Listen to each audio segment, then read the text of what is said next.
अस्सलामुअलैकुम, welcome back to Cyber Max Academy. जैसे कि साइबर मैक्सिन्स आप लोग जानते हैं कि हमने एक new course C# basic and object oriented के नाम से स्टार्ट किया हुआ था। इसकी प्लेलिस्ट भी क्रिएट है चैनल पर, आप इसको एक्सेस कर लें। इसमें मल्टीपल लेक्चर्स अवेलेबल हैं। ठीक है, आपको जैसे कि पता है कि इसकी बेसिक को समझाने के लिए मैंने तकरीबन 13 से 14 लेक्चर अपलोड किए हैं, जो कि आप देख सकते हैं स्क्रीन पर। तो आपने ये जो अभी लैब्स हो रही हैं, लैब 1 अपलोड हुई, इसके बाद ये लैब 2 अपलोड हो रही है। तो अगर इसको अच्छी तरह समझना चाह रहे हैं तो ये वाले लेक्चर पहले देख लें। इन्हीं कॉन्सेप्ट्स की बेस पर इन क्वेश्चन को हल किया जा रहा है, ये जो लैब्स वाले लेक्चर हैं। ठीक है, और अगर तो आपने ये लेक्चर्स लिए हुए हैं तो मैं बस समझा ही रहा हूँ। इसके अंदर कोड पहले से लिखा होगा, हमने क्वेश्चन को समझना है। ठीक है, और देखना है कि ये किस तरह से वर्क कर रहा है। तो without wasting our time let's start. तो आज है हमारी लैब नंबर 2। तो यहाँ पर मैं आपके सामने क्वेश्चन पेपर शेयर कर देता हूँ और इसका कोड भी मैं आपको बता देता हूँ, और हम इसको समझते हैं कि इसका क्वेश्चन किस तरह है, इसका कोड ये क्यों है, ये किस तरह से काम कर रहा है। ओके, तो चलते हैं अपनी होम स्क्रीन पर वापस।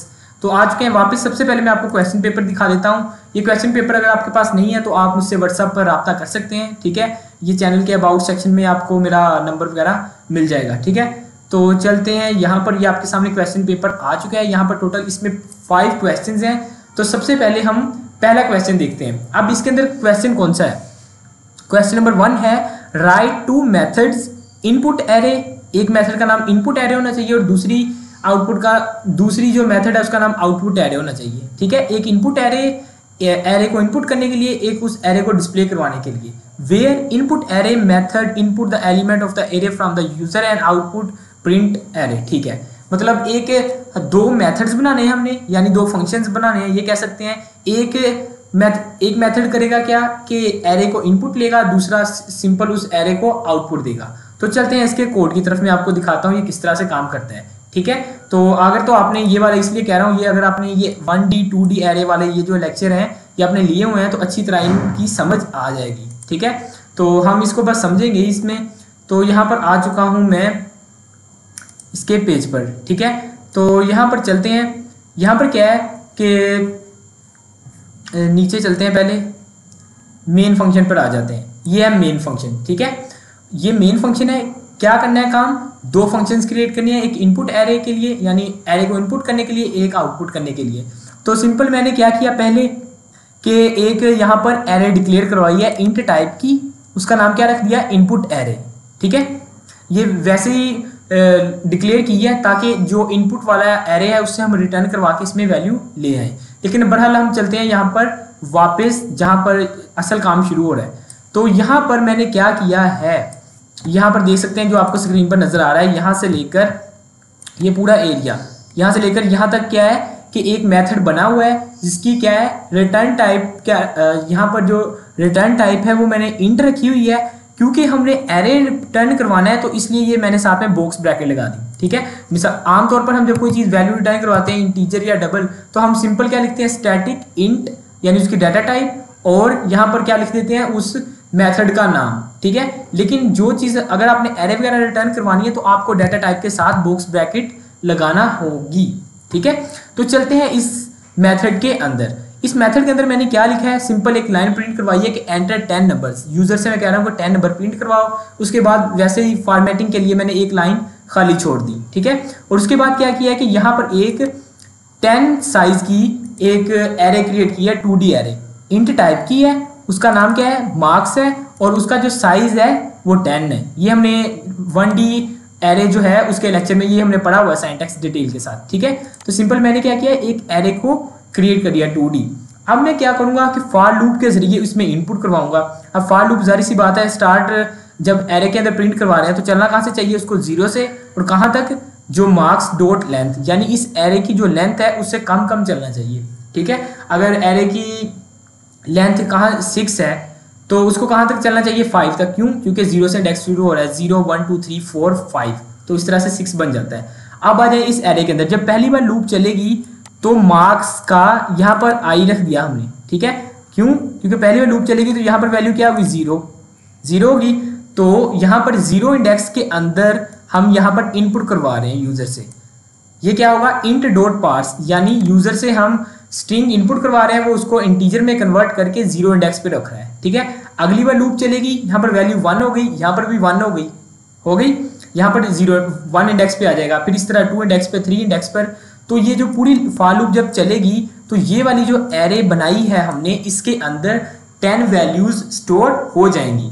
अब ये इस मेथड का काम क्या हुआ, इसने वैल्यू को इनपुट करवा लिया, लेकिन अब हमें करना क्या है कि हमें एक नया मेथड क्रिएट करना है जिसके अंदर यही एरे जो हमने इनपुट ली है इसको प्रिंट करवाना है। तो एक एरे को दूसरे एरे, एक एरे को या किसी भी वैल्यू को एक मेथड की वैल्यू को दूसरे मेथड में अगर डिस्प्ले वगैरह करवाना हो तो क्या करते होते हैं, पहले उसे हम निकालेंगे उससे मेथड से। मेथड में इनपुट तो करवा ली एरे, अब हम रिटर्न कर रहे हैं मार्क्स। मार्क्स यानी क्या है, ये वाली एरे, हमने पूरी एरे में वैल्यू स्टोर करवा ली, उसके बाद अब मैं उसे रिटर्न कर रहा हूँ। अब रिटर्न देखिए मैंने सिंपल क्या किया, एरे का नाम लिखा है।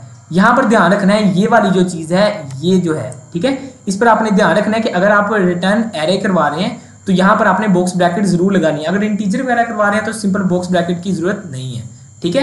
अब यहाँ पर क्या हुआ है, ये पूरा फंक्शन चल गया। अब इस फंक्शन को हमने नीचे चलता हूँ मेन फंक्शन में, ये देखें कहाँ पर कॉल करवाया, ये देखें इनपुट का फंक्शन, इनपुट का मेथड कह ले, फंक्शन कह ले, एक ही बात है। तो इस पूरे मेथड को मैंने यहाँ पर कॉल करवा लिया। कॉल करवाने के बाद जाहिर सी बात है ये क्या एक एरे रिटर्न करवा रहा है। इस एरे को रिटर्न जब करवाएगा तो उसे किसी एरे के अंदर स्टोर करना पड़ेगा ना, तो इसलिए मैंने यहाँ पर ये वाली एरे डिक्लेयर की थी। अब इस एरे के अंदर इस फंक्शन से रिटर्न हुई एरे स्टोर हो जाएगी, ठीक है। ये जब एरे चली, ये जब मेथड चला, इसने क्या किया, हम यूजर से इनपुट ले ली, एक एरे बन गई, उस एरे को रिटर्न करवा दिया, और रिटर्न करवाने के बाद वो एक दूसरी जो हमने मेन फंक्शन के अंदर वैसे ही लोकल एरे क्रिएट की है उसके अंदर उसको स्टोर करवा दिया। ये स्टोर करवा दिया क्यों करवाया, ताकि हम इसे दूसरे फंक्शन के अंदर पास कर सकें, ठीक है। दूसरा फंक्शन कौन सा, आउटपुट वाला। तो अब क्या करेंगे हम इस फंक्शन को, ये देखें नीचे आउटपुट वाला फंक्शन है, ये मैंने ऊपर क्रिएट कर रखा है, दिखाता हूँ अभी। उसके अंदर ये मैंने क्या कर दी, इनपुट एरे को पास करवा दिया। इनपुट की हुई एरे इस एरे के अंदर आई, इस एरे को मैंने इस मेथड के अंदर पास करवा दिया, क्यों, ताकि मैं इसे प्रिंट करवा सकूं। अब मैं चलता हूं ऊपर, तो ये इनपुट वाली तो हमने देख ली एरे। अब इसी के नीचे ही यहाँ पर एक नया मेथड बनाया हुआ है, और इसका नाम मैंने क्या रखा हुआ है, इसका नाम मैंने रखा हुआ है आउटपुट के नाम से। आउटपुट के नाम से रखा हुआ है ना इसका नाम। अब यहाँ पर देखें, अब इस एरे को जैसा कि मैंने नीचे क्या किया है, ये देखें यहाँ पर पास करवाई है ना, ये वाली एरे, ये इसके अंदर स्टोर हो गई। अब इसके अंदर पास करवा दी, अब ये पास करवाई है। अब यहाँ से हमने सेंड तो कर दी है, अब वो रिसीव करने के लिए यहाँ पर हमें एक एरे डिक्लेयर करनी पड़ेगी, वो मैंने पहले से कर दी है। ये देखें इसका इंट, यहाँ पर ये उसकी बॉक्स ब्रैकेट, और ये वैसे मैंने डिक्लेयर कर दी मार्क्स रिसीव के नाम से, वैसे बना दिया। आप कुछ भी रख सकते हैं, नाम सेम भी रख सकते हैं कि हम मार्क्स को रिसीव कर रहे हैं। इसके अंदर वो पास हो चुकी है।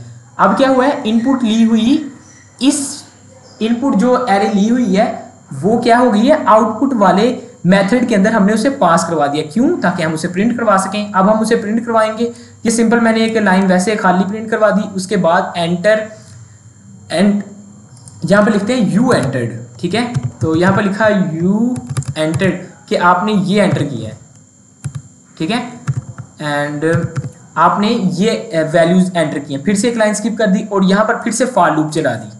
पहले फॉर लूप क्यों चलाई थी मेथड के अंदर, ताकि हम इनपुट ले सकें, लेकिन इस बार तो आउटपुट लेना है हमें। इस बार console dot write line marks underscore receive, ये वही वाली एरे है जो हमने इसमें रिसीव की है। ये देखिए मार्क्स डॉट अंडर रिसीव, उसकी लेंथ तक ये चल रही है लूप इसकी, उसको प्रिंट करवाएंगे और यहाँ पर आई की वैल्यू अपडेट होती रहेगी। पहली बार जो 0 इंडेक्स पे वैल्यू होगी वो प्रिंट होगी, फिर 1 इंडेक्स पर, फिर 2 इंडेक्स पर, फिर 3, फिर 4, जितना भी इसका साइज है वहां तक चलेगी और ये क्या करेगी, प्रिंट करवा देगी। अब मैं इसको थोड़ा सा जूम इन करता हूँ और यहाँ पर आपको दिखाता हूँ क्या हुआ। ये देखें 3 मेथड है, एक ये मेथड है, एक ये मेथड है और एक मेन वाला मेथड है। अब मेन वाले में क्या है, मेन वाले में सिंपल हम क्या करें, वो जो ऊपर मेथड बनाए हैं उनको कॉल करवा रहे हैं। इनपुट वाला कॉल करवाया, उसको एक एरे के अंदर स्टोर करवा दिया, ठीक है। उसके बाद उस एरे को हमने पास करवा दिया आउटपुट वाले में, उसको सिंपल प्रिंट करवा दिया। अब मैं करता हूँ यहाँ से इसको स्टार्ट करके रन। अब देखिए जैसे मैंने इसको रन किया तो होता क्या है, यहाँ पर वो कह रहा है क्या हुआ, पहले फंक्शन चला इनपुट वाला, अब वो कह रहा है एंटर 10 नंबर्स। मैं करता हूँ 1 2 3 4 5 6 7 8 9 और यहाँ पर मैं कर देता हूँ 10। अब इसके बाद मैं जैसे एंटर प्रेस करूंगा क्या होगा, वैल्यू आउटपुट वाले मेथड में पास हो जाएगी, लूप चलेगी और वो इंडेक्स को प्रिंट करवा देगा। एग्जैक्ट इसी लूप को दोबारा प्रिंट करवा देगा। ये देखें यू एंटर्ड दीज नंबर, अब ये आ गया ना। सबसे पहले ये वाला चला मेथड, उसके बाद वैल्यू सेंड हो गई दूसरे मेथड में उसने इसको प्रिंट करवा दिया कि आपने ये एंटर करवाया, ठीक है। तो ये था हमारा टास्क नंबर 1, क्वेश्चन नंबर 1। बहुत इजी था, सिंपल क्या की है कि 2 मेथड थे, एरे इनपुट करवाई, दूसरे में आउटपुट करवा दी। अब चलते हैं इसके क्वेश्चन नंबर 2 पर, ठीक है। तो यहाँ पर क्या दिया हुआ है, वो कह रहा है कि राइट 2 मेथड्स, 2 मेथड क्रिएट करो, असेंडिंग शॉर्ट और descending short that show the array in ascending and descending order. Ask the user to enter size 10 and choice of sort A and D for descending and call the relevant method according to the choice and user.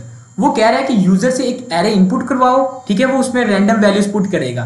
पहले उसको ascending sort करो। Ascending मतलब क्या है, मिसाल के तौर पर आपने ना रैंडम नंबर्स पुट कर दिया। असेंडिंग अब किस तरह से होगा, छोटे से बड़े की तरफ, यानी 1 2 3 4 5, ठीक है। अगर तरतीब नहीं ना दी हुई, अगर यूजर ने पुट कर दिया 5 4 1 3 कर दिया, वो उसको असेंडिंग कर देगा 1 2 3 4 5 तरतीब दे देगा। डिसेंडिंग क्या है, वो उल्टी तरतीब करेगा, यानी पहले बड़ा नंबर आएगा 5 4 3 2 1। तो वो कह रहा है कि 2 इस तरह के मेथड ना हो, एक उसको असेंडिंग सॉर्ट करे और एक उसको डिसेंडिंग सॉर्ट करे। वो यूजर से पूछे भी, अगर आप असेंडिंग करना चाह रहे हैं तो ए दबाओ, अगर आपने डिसेंडिंग करना चाह रहे हो डी दबाओ। तो ये कह रहा है वो दूसरे क्वेश्चन के अंदर। अब चलते हैं इसके कोड के अंदर। तो इसका कोड भी मैं आपको यहाँ पर डिस्प्ले करवाता हूँ। ये हमारे सामने डिस्प्ले हो चुका है। इसके अंदर भी बहुत इजी है कोड, बिल्कुल भी मुश्किल नहीं है। सबसे पहले हम कहाँ आएंगे, मेन फंक्शन के अंदर। मेन फंक्शन के अंदर हमेशा की तरह जाहिर सी बात है एरे होनी है यूज, तो एरे को तो डिक्लेयर करवाना पड़ेगा। यहाँ पर मैंने एक इंट टाइप की एक एरे क्रिएट की जिसका साइज मैंने क्या रख दिया 10, क्योंकि उन्होंने 10 ही कहा था, ठीक है। उसके बाद क्या हो रहा है कि यहाँ पर मैंने एक लाइन प्रिंट करवाई, कंसोल और write line please enter 10 integer at 1 time, ठीक है। वैसे यूजर को कह दिया कि भाईजान 10 नंबर पुट करो, क्योंकि मैंने स्टोर करवाने एक एरे के अंदर। तो जैसा कि क्वेश्चन नंबर 1 में क्या किया, इसी तरह इसमें भी इनपुट देने के लिए एक फॉर लूप चलाई, कहाँ से 0 से लेकर एरे की लेंथ तक चलाई, ठीक है। और यहाँ पर इंडेक्स चेंज होता रहेगा। ये रीड लाइन क्या करेगा, इनपुट लेगा, उसको इंटीजर में बदलेगा और इसके अंदर स्टोर करवा देगा। तो जब ये पूरी लूप चल जाएगी यहाँ से लेकर यहाँ तक, तो क्या हो चुका है कि ये जो एरे हमने ऊपर डिक्लेयर करवाई है इसके अंदर 10 वैल्यूज स्टोर हो चुकी हैं। ये एक काम हो गया। लेकिन दूसरा मेन काम क्या है कि उसको असेंडिंग करना और डिसेंडिंग करना। लेकिन असेंडिंग और डिसेंडिंग यूजर से पूछना पड़ेगा। तो उसके लिए मैंने क्या किया, यहाँ पर एक लाइन लिखी नीचे कि आप क्या करें कि enter A for ascending sort and D and descending sort. User से कह रहा हूँ कि भाईजान अगर आपने असेंडिंग में तरतीब रखनी है तो ए दबा दो, अगर डिसेंडिंग में रखनी है तो डी दबा दो, ठीक है। तो होगा क्या, फिर जाहिर सी बात है यूजर से पूछेंगे भी तो वो किसी के अंदर स्टोर तो करवाना पड़ेगा ना। तो मैंने एक कैरेक्टर टाइप का एक वेरिएबल लिया चॉइस, उसको क्या किया यहाँ से रीड लाइन करवा के यानी इनपुट लेकर कैरेक्टर में उसको चॉइस के अंदर स्टोर करवा दिया। अब चॉइस पर मैंने क्या कर दिया, कंडीशन लगा दी कि अगर यूजर की चॉइस यानी यूजर बटन दबाता है कैपिटल ए या स्मॉल ए, तो उसके अंदर क्या हो, असेंडिंग शॉर्ट का जो मेथड है वो रन हो जाए। अब असेंडिंग शॉर्ट का मेथड क्या है वो हम ऊपर बनाया हुआ है, वो आपको बाद में बताता हूँ।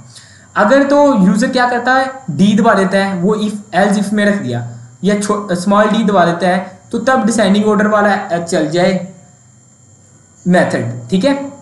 और ये जो ARRR पास करवाई है, ये क्या चीज पास करवाई है, वही एरे है जो हमने शुरू पर यहाँ पर डिक्लेयर करवाई हुई है, जिसके अंदर हमने इनपुट ली है। जाहिर सी बात है जिसके अंदर इनपुट लिया है उसी को तो हमने असेंडिंग डिसेंडिंग करना है ना। तो वो इसके अंदर भी पास कर दी, इसके अंदर भी पास कर दी। अगर यूजर ए दबाएगा तो ये वाला चल जाएगा फंक्शन, अगर यूजर डी दबाएगा तो ये नीचे वाला मेथड चल जाएगा, ठीक है, मेथड या फंक्शन जो भी कह लें। और नीचे चलते हैं यहाँ पर एल्स, अगर यूजर ए या डी में से कुछ नहीं दबाता तो वो क्या कहेगा, इनवैलिड चॉइस के आपने कोई गलत बटन दबा दिया है, इसकी तो रिक्वायरमेंट ही नहीं है। अब मैं चलता हूँ ऊपर, जो मेन उसने यूजर ने कहा है कि क्या चीज़, कि एरे को असेंडिंग और डिसेंडिंग करो। अब असेंडिंग करने के लिए ये फंक्शन बना हुआ है और डिसेंडिंग करने के लिए ये बना हुआ है, ठीक है, ये मेथड्स बने हुए हैं। तो अब जाहिर सी बात है नीचे जब इनपुट करवा लिया उस एरे को, मैंने यहाँ पर देखें, यहाँ पर ये देखें इफ कंडीशन के अंदर ये AR पास करवा दिया, इस एरे को पास करवा दिया और डिसेंडिंग में भी पास करवाया, तो ऊपर रिसीव तो करना पड़ेगा ना। रिसीव करने के लिए क्या किया, मैंने असेंडिंग सॉर्ट में एक ARR का एरे को डिक्लेयर कर दिया। अब उसको असेंडिंग करने का आसान तरीन तरीका C# के अंदर जो है वो है सिंपल, आपने क्या लिखना है, कैपिटल A से एरे लिखना है, डॉट शॉर्ट लिख देना है और ब्रैकेट के अंदर उस एरे का नाम लिख देना है जो आपने यहाँ पर जिसमें रिसीव किया एरे, ठीक है, उसका नाम लिख देना है। नीचे से एरे पास होकर इसके अंदर आई, वो इस फंक्शन के अंदर लिखी गई, ठीक है, एरे डॉट शॉर्ट के अंदर उस यहाँ पर इतने हिस्से में उसका नाम लिख दिया आपने। तो वो क्या करेगा, वो उसको असेंडिंग में सॉर्ट कर देगा। सिंपल डॉट सॉर्ट का क्या मतलब है, असेंडिंग में सॉर्ट कर दो। अब नीचे वाला मेथड देखें, ये भी बिल्कुल वैसा ही है। इसमें भी एक एरे को यहाँ से रिसीव किया जा रहा है, लेकिन इसमें क्या है कि वो क्या कर रहा है, पहले उसको असेंडिंग में सॉर्ट कर रहा है, ठीक है। पहले जो भी रैंडम नंबर है उसको उसने किस में सॉर्ट किया, असेंडिंग के अंदर, यानी एरे को उसने असेंडिंग में सॉर्ट कर दिया 1 2 3 4 5। उसके बाद उसी एरे को डॉट रिवर्स लगा दिया उसने, डॉट रिवर्स का फंक्शन यूज किया। और डॉट रिवर्स से क्या होगा, वो जो तरतीब उसने 1 2 3 4 लगाई है ना, रिवर्स कर देगा, यानी 4 3 2 1 कर देगा। तो वो डिसेंडिंग सॉर्ट हो जाएगा, ठीक है। अगर सिर्फ असेंडिंग में रखना है तो सिर्फ सॉर्ट यूज करें, अगर डिसेंडिंग में रखना है तो पहले उसको सॉर्ट करना पड़ेगा, फिर उसको रिवर्स करना पड़ेगा, ठीक है। तो जैसे ही यूजर डी दबाएगा तो ये डिसेंडिंग वाला चल जाएगा, वो उसको रिवर्स कर देगा। अगर वो ए दबाता है तो ये वाला चलेगा, उसको रिवर्स नहीं करेगा, यानी असेंडिंग में कर देगा। तो जैसे ही वो उसको दबाएगा, उसके बाद होना क्या है कि एरे चल जाएगी, ठीक है। उसके बाद मैंने क्या किया, नीचे उस एरे को डिस्प्ले भी तो करवाना पड़ेगा ना हमें, कि जो एरे हमने बना दी है कंप्लीट, ठीक है। अब उसके लिए क्या करना पड़ रहा है, यहाँ पर मैंने फॉर ईच लूप लगा दी। अब फॉर ईच अगर नहीं पता तो इसलिए कह रहा हूँ, पहले ये जो ऊपर से बेसिक लेक्चर्स हैं, ये देखें लेक्चर नंबर 4 है फॉर ईच लूप का, इसमें डिटेल से बताया हुआ है, ये देख लेना आपने अगर नहीं देखा तो। अगर देखा हुआ है तो इसलिए ये लैब अच्छे से समझ आ रही होगी, ठीक है। अब फॉर ईच में क्या है कि इंटीजर टाइप का नंबर आ रहा है एरे के अंदर, एरे के अंदर जितने एलिमेंट्स हैं वो नम के अंदर स्टोर हो रहे हैं और नम प्रिंट हो रहा है, ठीक है, यहाँ पर, और स्पेस आ रही है यहाँ पर। इस तरह ये पूरी एरे को जो भी आपने असेंडिंग करवाया या डिसेंडिंग करवाया, ये इसको प्रिंट करवा देगा। इसको मैं करता हूँ यहाँ से, क्या सेव करता हूँ, एक बार इसे रन करके दिखाता हूँ क्या है इसका मतलब। अब देखिए वो कह रहा है कि 10 नंबर पुट करो, हम रैंडम पुट करते हैं। यहाँ से मैं कर देता हूँ 7, यहाँ से 5, यहाँ से 6, फिर 9 कर देता हूँ, फिर 1 कर देता हूँ, फिर 4, फिर 2, फिर यहाँ से 3 और फिर 88, यहाँ से 66, यहाँ ये चीज़ आ गई, 10 नंबर पुट हो गए। अब वो क्या कह रहा है कि user enter A for ascending sort, D for descending sort. अगर असेंडिंग करना है तो ए या बी, तो आपने कंडीशन क्या लगाई है, स्मॉल ए पे भी लगाई है, कैपिटल ए पे भी। सबसे पहले हम इसको असेंडिंग करना चाहते हैं तो मैं कैपिटल ए लिखता हूँ और इसको करता हूँ एंटर। अब जैसे एंटर किया क्या हुआ, वो फंक्शन रन हो गया। उसके बाद जो नीचे अभी दिखाया मैंने फॉर ईच लूप चली, उसने सॉर्ट की हुई एरे को तरतीब से हमें दिखा दिया। ये देखें 1 2 3 4 5 6 7 8 9 और उसके बाद 66 और 88 लगे समझ। क्या किया उसने, इसको असेंडिंग में कर दिया। इसी तरह आप डिसेंडिंग में भी कर सकते हैं। इसको फिर से स्टार्ट कर लेते हैं, जल्दी से मैं पुट करता हूँ इसकी वैल्यूज़। यहाँ से कुछ भी रैंडम वैल्यूज़ पुट कर दें, ठीक है। और उसके बाद इसको यहाँ से सेव कर लेंगे। और अब वो पूछ रहा है डिसेंडिंग, इस बार मैं डी दबाता हूँ। तो डी से क्या होगा, सबसे पहले उसने उसको असेंडिंग में किया, उसके बाद उसने उसको रिवर्स कर दिया। तो रिवर्स में देखें, सबसे पहले बड़ा नंबर उससे छोटा, उससे छोटा, उससे छोटा, इस तरह करते करते ये चीज़ आ गई। तो आई होप कि आपको ये चीज़ समझ आ गई होगी, क्वेश्चन नंबर 2 भी। अब चलते हैं हम अपने क्वेश्चन नंबर 3 पर। अब ये भी बहुत मज़ेदार क्वेश्चन है, बहुत इजी है अगर आपने पहले से लेक्चर बेसिक लिए हुए हैं तो। यहाँ पर देखें वो कह रहा है कि write a method named swapped front back, ठीक है। एक मेथड लिखो जो क्या करे, जो स्वैप कर दे वैल्यूज को, जो फ्रंट पे है उन्हें बैक पे ले आए, जो बैक पे है उन्हें फ्रंट पे ले आए, यानी उन नंबर्स को बिल्कुल उल्टे कर दे। यानी अगर 1 2 3 4 है तो वो उस नंबर को उल्टा दे पूरा, यानी उसको 4 3 2 1 कर दे, ठीक है।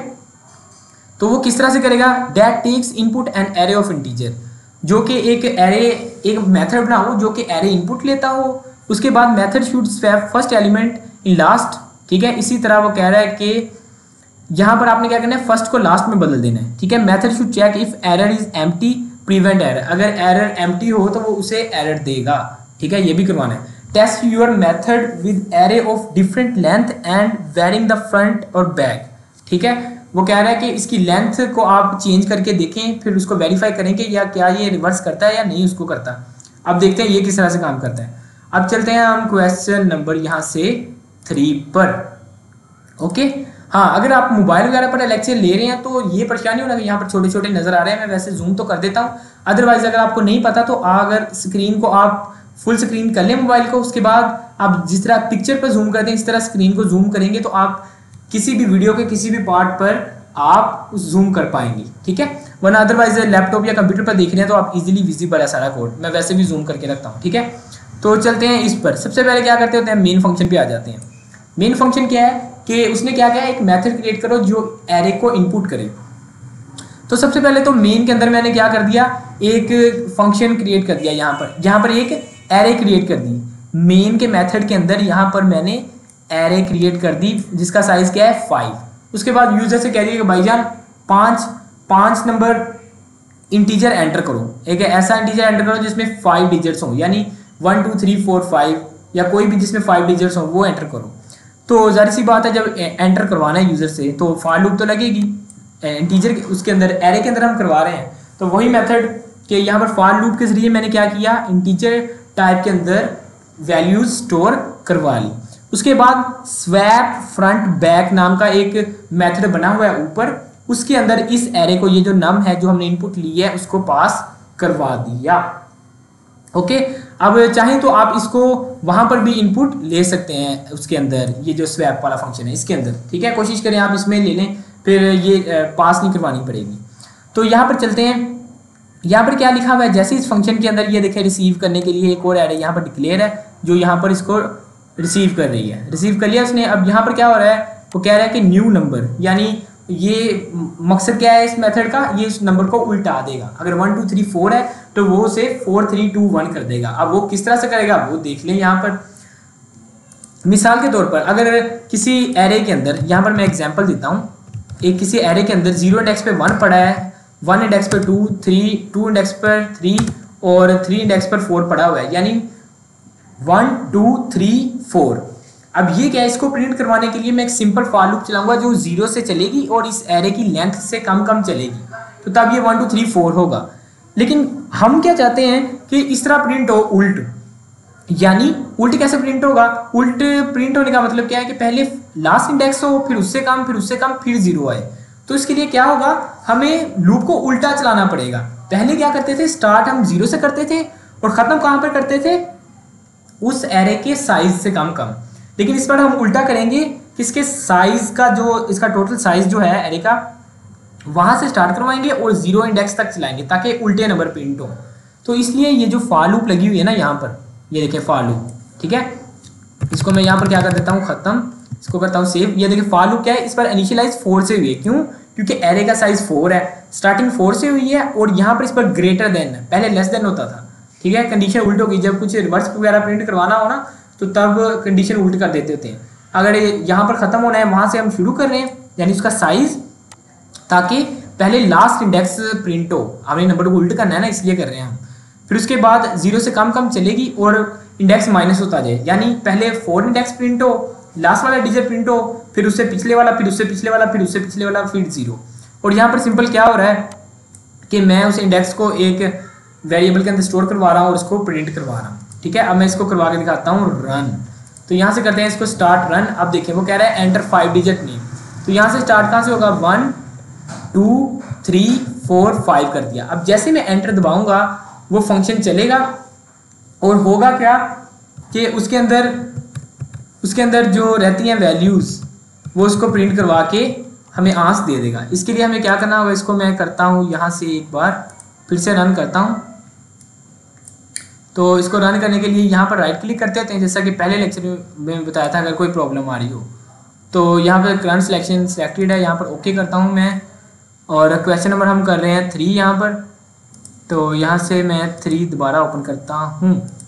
यहाँ से मैंने क्या कर दिया, 3 ओपन कर दिया। इसको मैं करता हूँ सेव और रन करके देखते हैं। यहाँ पर इसको मैं जैसे रन करूँगा 1 2 3, बल्कि यहाँ पर हमें 1, फिर 2 इंडेक्स पर वैल्यू, फिर 3 पर, फिर 4 पर, फिर 5 पर, ये मैंने क्या कर दिया, इंडेक्स पर वैल्यूज प्रिंट करवा दी। अब ये देखिए नीचे क्या हो रहा है, new number is equal to 5 4 3 2 1। क्या किया हमने, सिंपल फॉर लूप को उल्टा चला दिया, ठीक है। लास्ट इंडेक्स से 0 इंडेक्स तक उसको प्रिंट करवा दिया। सिंपल सा सीन है, इसमें इतनी कोई प्रॉब्लम नहीं थी, ठीक है।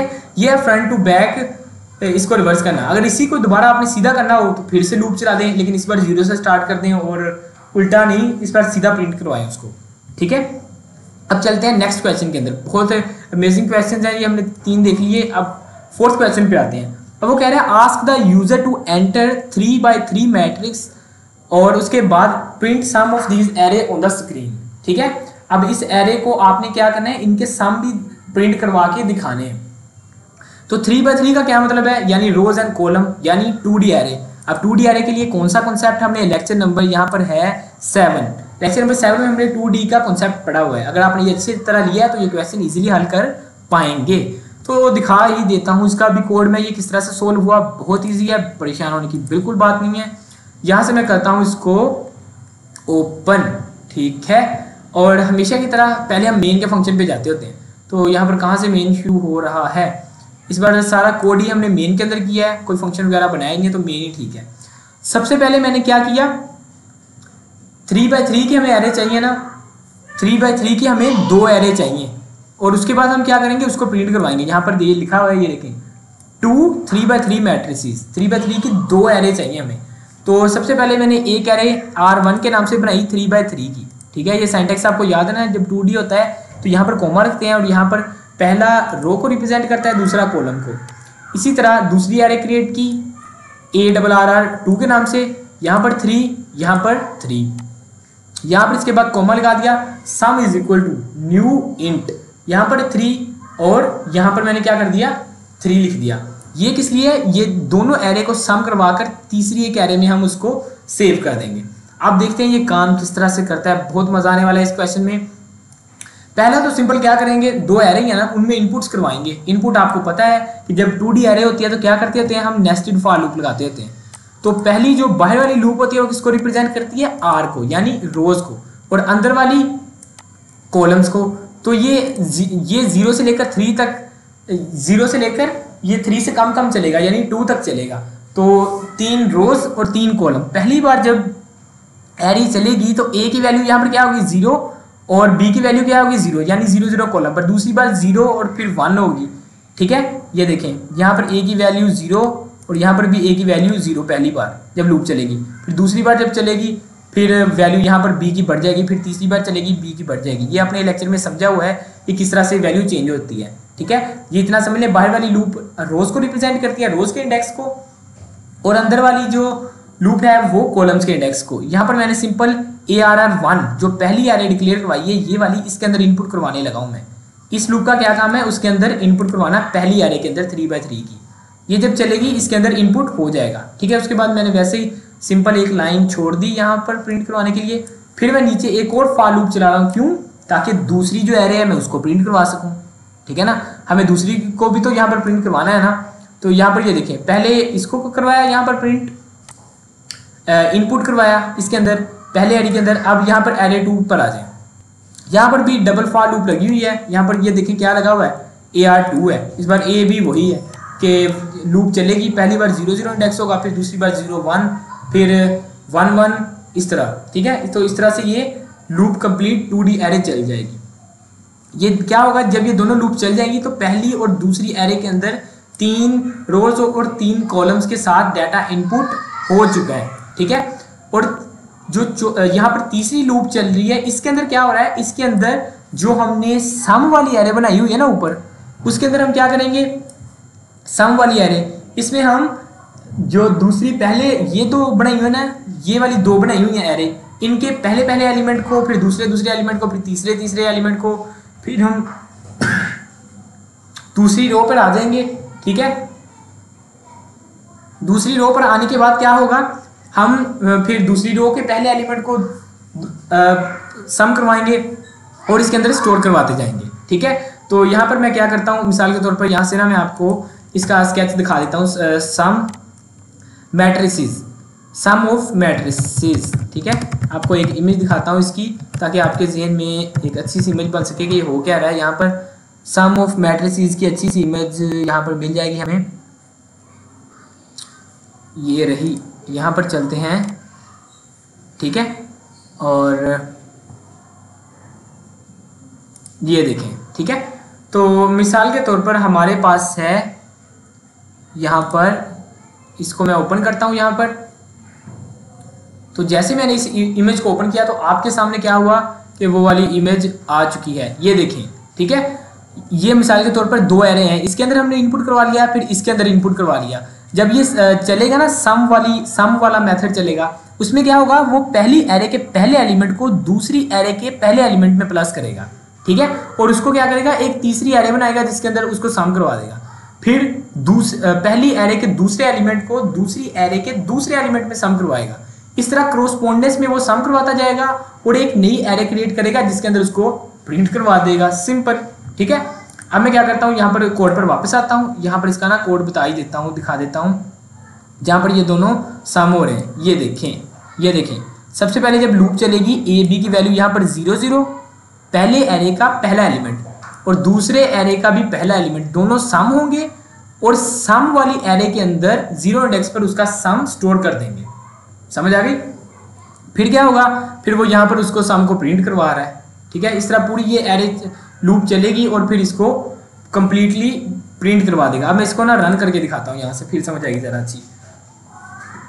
देखिए अब वो क्या कह रहा है, फर्स्ट एरे 0 0 इंडेक्स पर आप क्या रखना चाह रहे हैं, मैं चाहता हूँ 1 आ जाए, ठीक है। मैं 1 1 ही रखूंगा सब में ताकि आपको इजीली सम की समझ आए हुआ क्या। फिर 1 फिर 1 फिर 1 फिर 1 फिर 1, ये क्या हो गया 3 बाई 3 की, यहाँ पर फिर 1 फिर 1 फिर 1, ये 9 वैल्यूज पुट हो गई। 3 बाई 3 की पहली एरे पुट हो गई। अब वो फिर कह रहा है सेकंड एरे। अब ये सेकंड लूप चली है, याद है ना सेकंड लूप जो अभी चलाई थी, इसमें भी 1 1 फिर 1 फिर 1 फिर 1 फिर 1 फिर 1 फिर 1 और फिर 1। अब ये देखिए क्या किया मैंने, सब में 1 1 रख दिया, पहली एरे में भी इसमें भी 1 1 रख दिया। अब जब थर्ड एरे प्रिंट होगी सम वाली, उसमें क्या होगा, ये जो पहला 1 है इसके पहले 1 में जमा हो जाएगा, ये जो दूसरा 1 है इसके दूसरे 1 में जमा हो जाएगा। तो जवाब क्या आएगा सम वाली का, सब 2 2 हो जाएंगी, ठीक है। इसको मैं क्या करता हूँ यहाँ से एंटर, जैसे एंटर किया ये देखें उसने सारी वैल्यूज प्रिंट करवा दी 2 2 2 2 2 2 2। समझ आ गई? ये क्रॉसपोंडेंस का जिस तरह से बताया, ये इमेज के अंदर भी जैसा कि आपने अभी गूगल पर देखा इमेज, ये देखें क्रॉसपोंडेंस के अंदर, ओके। तो एग्जैक्ट वही सीन हो रहा है यहाँ पर। क्या हो रहा है कि दो एरे क्या है, सिंपल इनपुट लेने के लिए, तीसरी एरे के अंदर दोनों का सम जमा हो रहा है, सिंपल, ठीक है। अब चलते हैं, बहुत ही मजेदार क्वेश्चन, लास्ट क्वेश्चन है इस लैब का, इसके अंदर चलते हैं।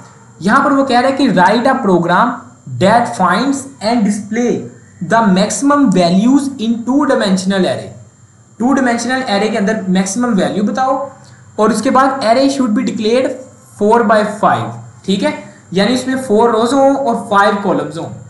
तो जैसा कि पता है कि 4 by 5 बनाने के लिए क्या करना पड़ेगा, सिंपल 2D एरे डिक्लेयर करवाएं जिसमें रो का साइज 4 रख दें और जो कॉलम्स है उसका 5 रख दें और उसके अंदर इस बार उसने खुद वैल्यूज दी हुई हैं तो उसको ये देखें वैल्यूज दी हुई हैं। अगर 4 रोज बनानी है, 5 कॉलम्स बनाने हैं, 5 कॉलम्स का क्या मतलब है 5 वैल्यूज, तो 5 वैल्यूज को एक कर्ली ब्रेसेस के अंदर बंद कर दें। इस तरह चार बार जब आप इन वैल्यूज को कर्ली ब्रेसेस के अंदर बंद करेंगे 5 5 करके, तो वो 4 रोज बन जाएंगी, 4 रोज बन जाएंगी और 5 कॉलम्स बन जाएंगे। किस तरह, कोड पे चलते हैं हम। यहाँ पर करता हूँ मैं क्वेश्चन नंबर 5 पर क्लिक किया तो ये देखिए हमारे सामने कोड आ गया। इसको मैं करता हूँ थोड़ा सा जूम और यहाँ पर नीचे आ गया। यहाँ पर देखें क्या कहा है उसने, एक एरे क्रिएट करो 4 by 5 की, 4 रोज एंड 5 की। ये देखें सिंपल मैंने इंटीजर नाम की डिक्लेयर करवाई नम नाम से और उसकी साइज क्या रख दिया 4 5 और इसके अंदर ही इसकी इनिशियलाइजेशन कर दी, यानी उसने वैल्यूज दी हुई थी। उसने क्या कहा था 4 by 5। तो जब ये हम 2D एरे करे थे आपको याद होगा मैंने बताया था ये जो कर्ली ब्रेसेस यहाँ से लेकर यहाँ तक लगी हुई हैं ये एक रो को रिप्रेजेंट कर रही हैं और इसके अंदर ये जो वैल्यूज हैं ये कॉलम्स हैं, ये पहला कॉलम, ये दूसरा, ये तीसरा, ये चौथा, ये 5वां, ठीक है। और उसके बाद क्या है, ये दूसरी रो है, इसके अंदर भी पहला, दूसरा, तीसरा, चौथा, 5वां। इसके बाद ये देखें एक रो के अंदर आपने जितनी वैल्यूज रखनी है रख लें, उसके बाद क्या कर दें उसको इस तरह कर्ली ब्रेसेस के अंदर बंद कर दें और ओवरऑल भी ये कर्ली ब्रेसेस के अंदर बंद होना ही है, ठीक है। ओवरऑल भी ये कर्ली ब्रेसेस के अंदर बंद होनी है। तो इस तरह क्या हो गया 4 पेयर बन जाएंगे यहाँ पर, ठीक है, 4 बन जाएंगे पार्ट्स और हर रो के अंदर 5 5 कॉलम्स बन जाएंगे। तो अभी तक क्या किया है, सिंपल 2D एरे डिक्लेयर किया जिसके अंदर हमने 4 by 5 का कॉन्सेप्ट यूज करके वैल्यू स्टोर करवा दी। वैल्यूज कौन सी, ये वाली सिंपल है, ठीक है। आपको जितने कॉलम्स कहे जाएं ये 5 बार बार इंसान देखना है, उतने कॉलम्स है उतने आपने ब्रैकेट के अंदर बंद कर देने हैं, ठीक है। उतने कॉलम्स बन जाएंगे एक रो के अंदर। अब यहाँ पर चलते हैं अगला काम। अब वो कह रहा है कि 2D एरे तो क्रिएट हो गई है 4 रोज जिसमें 5 5 कॉलम्स हैं, लेकिन आपने करना क्या है कि पूरी एरे में से मैक्सिमम नंबर फाइंड करना है। अब मैक्सिमम नंबर फाइंड किस तरह से करेंगे? अब जिन बच्चों को याद है, जिन्होंने C++ वाले प्लेलिस्ट फॉलो की थी, उसमें हमने भी ये काम किया हुआ है, लेकिन इसमें हम फिर से करेंगे। किस तरह, इसके पीछे की लॉजिक क्या है वो देख लें। सबसे पहले हमने क्या करना है, एक यहाँ पर एक मैंने क्या किया, एक वेरिएबल डिक्लेयर कर लिया मैक्सिमम के नाम से। वैसे सिंपल, इसकी वैल्यू स्टार्टिंग पर क्या दे दी, 0। ठीक है, क्यों दी वो मैं आपको बताता हूँ। यहाँ पर होगा ये कि यहाँ पर चल रही है for loop, double for loop चल रही है, यानी नेस्टेड लूप। क्यों नेस्टेड लूप? क्योंकि डबल फॉर लूप तभी चलती है जब 2D एरे होती है। तो टेस्ट करना है ना हमने तमाम वैल्यूज़ को, तो वैल्यूज़ को टेस्ट करने के लिए वही कि बाहर वाली रोज़ है, A से लेकर उसको 2 तक चला दिया, 3/3 की है, और इसको यहाँ से लेकर हमने 4 तक चला दिया। ठीक है, तो इस तरह से क्या होगा, ये 3/4 तक चल जाएगी। ठीक है, 0 1 2 तक। उसके बाद यहाँ पर चलते हैं, क्या चीज़ करते हैं, यहाँ पर बाहर वाली रोज़ हैं, तो रोज़ हमारी हैं 4, तो 4 पर जाने के लिए हमें यहाँ पर 4 लिखना होगा। ठीक है, लेस देन 4।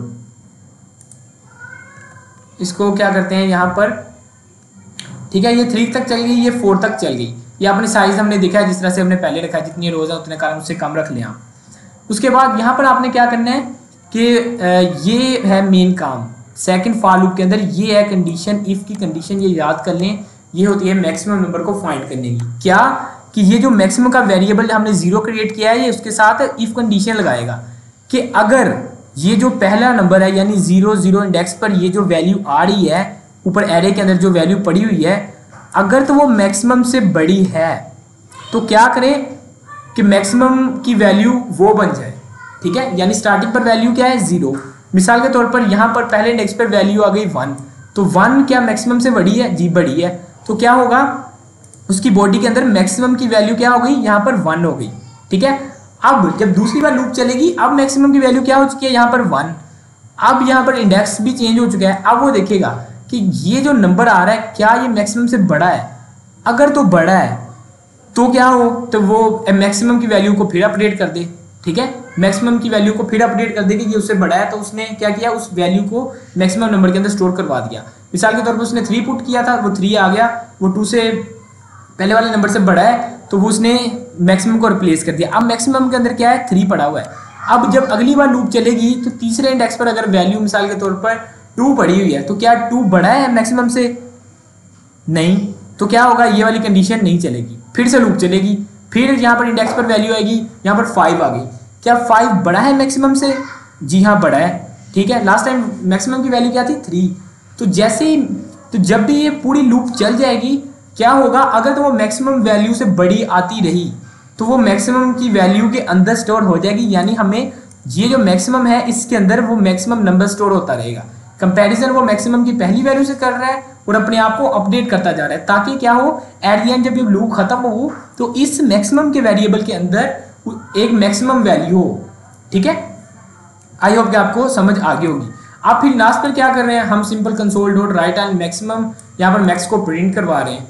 अब मैं क्या करता हूँ, यहाँ से इसको करता हूँ सेव, एक बार इसको करके दिखाता हूँ रन।